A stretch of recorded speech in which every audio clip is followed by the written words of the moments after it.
Hello friends, तो आज मैं आप सब लोगों के लिए बरीड हट के एपिसोड नंबर 15 लेकर आई हूँ। तो चलिए बिना देर किए एक्सप्लेनेशन को स्टार्ट करते हैं। पिछले एपिसोड के लास्ट में हमने देखा था कि डोंगजू ने अपनी वॉच से लाइव स्ट्रीम स्टार्ट कर दी थी। अब जैंग सियोन पूछ रहा होता है कि तुम क्या कर रहे हो, इन सब से कुछ भी नहीं होने वाला, मेरे खिलाफ तुम्हारे पास कोई भी एविडेंस नहीं है। तो डोंगजू कहता है कि हाँ मुझे पता है, लेकिन इससे ये बात पक्की हो जाती है कि अब तुम मुझे मार नहीं पाओगे, और अगर तुमने ऐसा किया तो इसका शक तुम पर ही चला जाएगा। तभी गोहू जैंग सियोन के पास आता है और उसे चलने के लिए कहता है। उसके बाद वो जा रहा होता है, लेकिन तभी डोंगजू पूछ लेता है कि तुमने एल्डू को क्यों मारा था। तभी जैंग सियोन कहता है कि क्या तुम अभी भी लाइव स्ट्रीम कर रहे हो, लेकिन डोंगजू मना कर देता है। उसके बाद वो अपनी वॉच उतार कर आग में फेंक देता है और कहता है कि मैं सीरियस हूँ, तुमने उसे क्यों मारा था। तभी जैंग सियोन बताता है कि वो काफी एरोगेंट हो गया था। मैं जिस चीज को पाने के लिए इतने साल से मेहनत कर रहा था, वो उसे बचाने के लिए मेरे सामने ही खड़ा हो गया था, वो मेरे अगेंस्ट हो गया था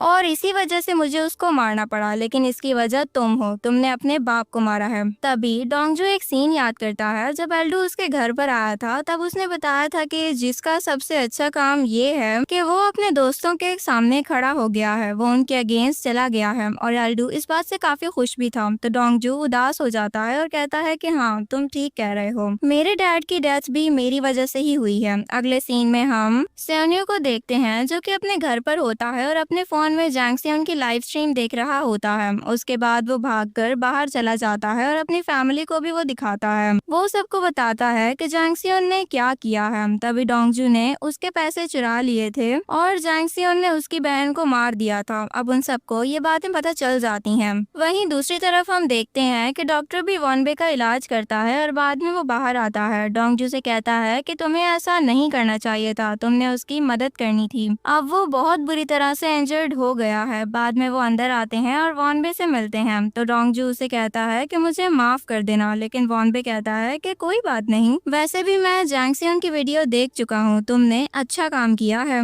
देन नेक्स्ट सीन में हम चोलियन को देखते हैं, वो भी वही वीडियो देख रहा होता है। फिर जैंग सियोन आता है तो चोलियन उसे कहता है कि तुमने ऐसा क्यों किया है, मैंने ये बात तुमसे पहले भी कही थी कि तुम डोंगजू के साथ कोई भी चालाकी मत करना। लेकिन जैंग सियोन कहता है कि मैंने तो कुछ भी नहीं किया और ये वीडियो तो फेक है, जल्द ही मेरी टीम इस वीडियो को हटा देगी। लेकिन चोलियन उसकी कोई भी बात नहीं सुनता है। बाद में जैंग सियोन बताता है कि कैसे वो दिसान ग्रुप को लेने वाला है और कैसे वो पहले दिसान एनर्जी पर हमला करेगा और उसके अलावा भी कुछ और फंड्स को भी ले लेगा, वो दिसान हमारा हो जाएगा। उसके बाद जैंग सियोन कहता है कि मैं सब कुछ पहले से ही तैयार कर चुका हूँ, तुम सिर्फ देखते रहो। अगले सीन में हम देखते हैं कि जैंग सियोन ने क्या तैयारी कर रखी है। यहाँ पर हमें असेंबली वुमेन योंग को दिखाया जाता है जो प्रेस कॉन्फ्रेंस कर रही होती है और वो डोंगजू को बदनाम भी कर रही होती है। साथ ही वो ये भी बताती है कि डेसन एनर्जी के सेल्स फंड की इन्वेस्टिगेशन होनी चाहिए। बाद में वो बाहर आती है और गाड़ी में बैठ जाती है जहाँ पर कुकी भी होती है और वो भी सब में शामिल होती है। नेक्स्ट सीन में हम योंगसू को देखते हैं जो कि जैंग सियोन से बात कर रही होती है। वो कहती है कि मुझे कुकी का कॉल आया था और उसने मुझे बताया है कि असेंबली वुमेन योंग ने क्या किया है। तभी जैंग सियोन कहता है कि हाँ मैंने भी प्रेस कॉन्फ्रेंस देखी थी, उसने अच्छा काम किया है। हमें डोंगजू को देसन से निकालना होगा और सेल्स फंड जल्दी ही हमारे हाथ लग जाएंगे। फिर उसके बाद हम डोंगजू को देखते हैं जो कि अपनी बहन को याद करने के लिए एक जगह पर आया हुआ होता है। वहाँ पर उसे एक पास्ट का सीन याद आता है जब वो बाइक लेकर आया था और उसकी बहन पास में ही बैठी होती है। योंजू बाद में उससे कहती है कि मैं नन बनना चाहती हूँ। तभी डोंगजू कहता है कि कोई बात नहीं, तुम बन सकती हो। तो वो कहता है कि जियोंगी मेरी बहुत मदद कर रही है, मैं जॉबलेस नहीं हूँ, उसने मुझे बाइक भी दी है और मुझे खाना भी देती है, तुम जो करना चाहती हो वो जरूर करो। तभी योंजू कहती है कि तुम्हें भी अपनी स्टडीज पर फोकस करना चाहिए क्योंकि तुम मेरे सेवियर हो। तो डोंगजू उसकी बात मान लेता है। फिर हमें प्रेजेंट का सीन दिखाया जाता है जहाँ पर डोंगजू अपनी बहन से कह रहा होता है कि अगर मैं टाइम में वापस जा सकता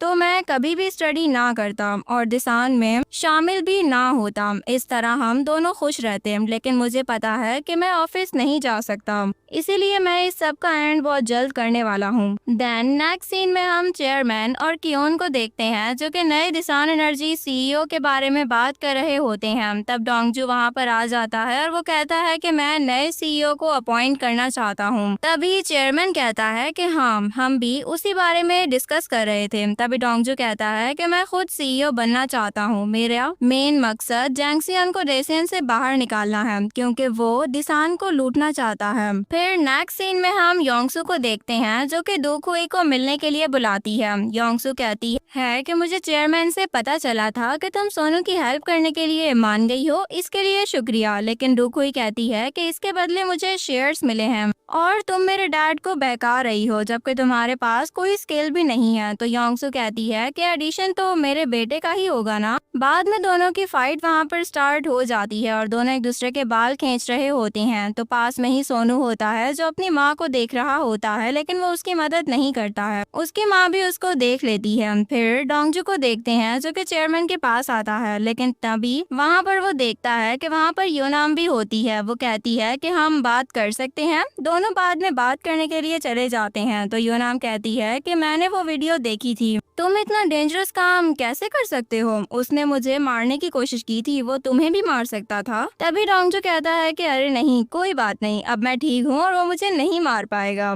फिर उसके बाद योनाम कहती है कि उस फोटो में जो बच्चा था क्या वो तुम थे? तुमने मुझे बताया क्यों नहीं? तो डोंगजू कहता है कि मुझे पता है तुम्हारा दर्द कैसा है। बाद में योनाम उसे गले लगा लेती है। अगले सीन में सोनू को दिखाया जाता है जो कि अपने रूम में होता है और वो लाइटर जला रहा होता है। उसे वो सीन याद आता है जब उसकी माँ को ड्योकोई ने बालों से खींच रखा था। ड्योकोई उसके बाद बाहर आती है और सोनू को देखती है। सोनू अपनी माँ के पास चला जाता है और उसको चेक करता है और वो काफी ज्यादा गुस्से में भी होता है। फिर उसके बाद ड्योकोई को दिखाया जाता है जो कि अपने रूम में जाती है जहाँ पर डोंगजू होता है। तभी ड्योकोई कहती है कि तुम यहाँ पर क्या कर रहे हो? तो डोंगजू कहता है कि फिक्र मत करो, मैं पास्ट की बातें नहीं करूँगा, मैं सिर्फ जैंग सियोन को दिसान से दूर करना चाहता हूँ और उसके लिए मुझे दिसान एनर्जी का सीईओ बनना पड़ेगा, लेकिन ये आपकी मदद के बिना मुमकिन नहीं हो पाएगा। मुझे आपके शेयर्स चाहिए। जैंग सियोन योंगसू का यूज कर रहा है और वो दिसान को छीनने की कोशिश में है, लेकिन अगर आपने कुछ भी ना किया तो तायुन का फ्यूचर भी बर्बाद हो सकता है। तभी डोकुई बाद में इस बात से मान जाती है।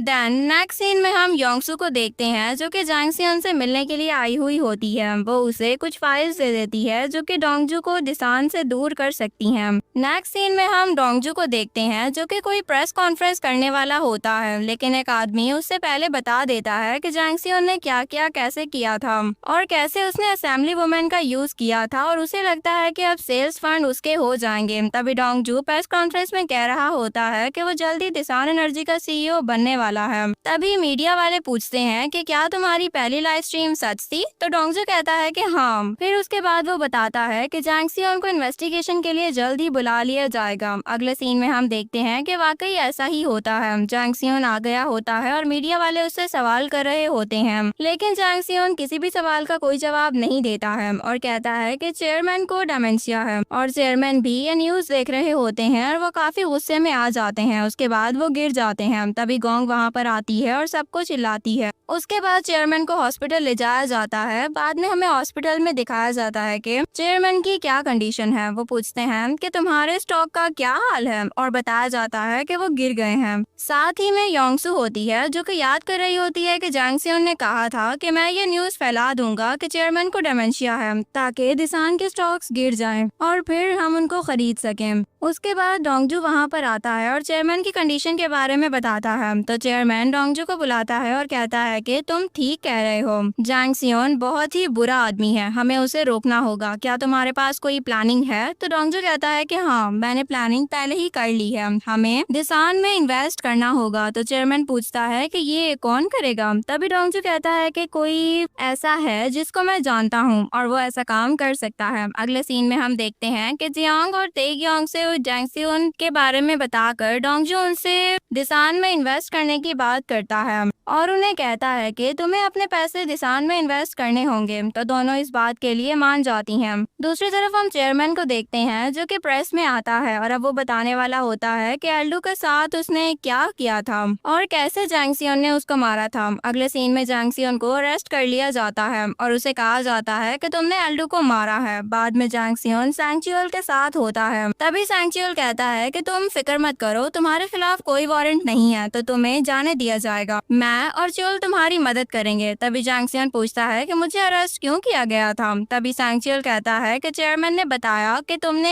एल्डू को मरवाया है। फिर उसके बाद जैंग सियोन गाड़ी में बैठकर वहाँ से चला जाता है, लेकिन फिर हम देखते हैं कि गाड़ी में कोई भी नहीं होता है। जैंग सियोन इधर उधर देख रहा होता है, तभी अचानक कोई गाड़ी में आ जाता है और वो कोई और नहीं बल्कि डोंगजू होता है। देन डोंगजू उसे देखता है और उसको इंजेक्शन लगा देता है। जैंग सियोन बेहोश हो जाता है। अब डोंगजू जा रहा होता है और बैकग्राउंड में एक वॉइस ओवर चलती है जो कहती है कि 3 दिन हो गए हैं और जैंग सियोन गायब है। उसके खिलाफ जो इन्वेस्टिगेशन चल रही थी वो भी बंद हो गई है। बाद में एपिसोड यहीं पर एंड हो जाती है। अब हम मिलेंगे एपिसोड 16 में। डियर फ्रेंड्स, कैसी लगी आपको मेरी आज की एक्सप्लेनेशन मुझे कमेंट सेक्शन में जरूर बताइएगा। वीडियो को लाइक और चैनल को सब्सक्राइब करना मत भूलिएगा। मिलती हूँ मैं आपसे एपिसोड 16 में। तब तक के लिए bye bye, take care and thanks for watching.